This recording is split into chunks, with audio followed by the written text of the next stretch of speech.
Every individual has two selves, a rational self and an emotional self. The rational self is the planner, while the emotional self is the doer. Psychologists Dan and Chip Heath describe these two selves to interact like a 150-pound rider perched on top of a 10,000-pound elephant. When the rational rider believes it should change, but the emotional elephant doesn't feel like changing, the elephant will overpower the rider every time. Say you start to diet, but you find yourself in a room of freshly baked cookies or whatever sweet you might enjoy. Your rider can pull on the reins and remind the elephant why it shouldn't eat those cookies. But soon your cookie craving will be so strong and the elephant will get what it wants. If you nail down how to motivate the elephant so that the rider and the elephant are both in alignment, you will be unstoppable in not only achieving your health goals, but any other goals you may want. There are a few ways of doing this.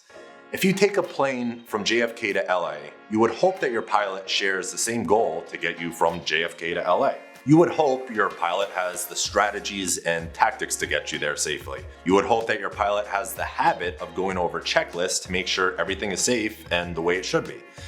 You would hope that your pilot has a deep-seated belief that he or she can get you there safely.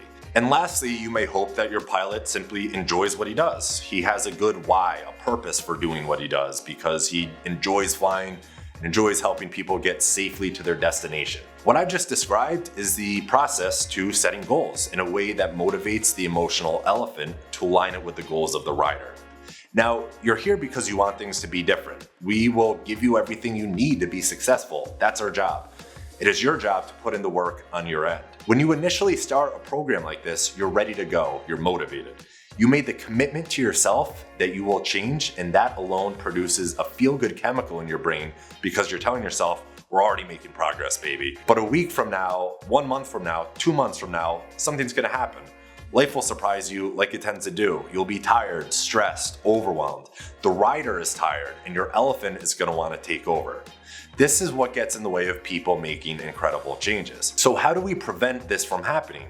Simply by creating a defense system against the emotional elephant. The strategy we use to set goals is not some woo-woo law of attraction exercise. It's an evidence-based strategy that works not because of some mystical force, but because of what it does to your brain in terms of aligning it toward your goals and focusing it on your outcome. The reticular activating system, abbreviated RAS, is the attention center of the brain. Have you ever decided that you wanted to buy a certain car and shortly thereafter you see cars everywhere like the one you wanted?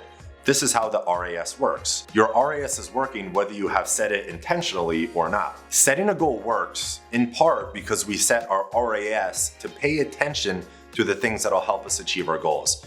When you set your intent, you are directing your RAS to stretch toward your desired goal and future, and to also enjoy the journey getting there. This will make the habits, strategies, and behaviors you need to employ much easier to implement. Grab a notebook or sheet of paper and handwrite your answers.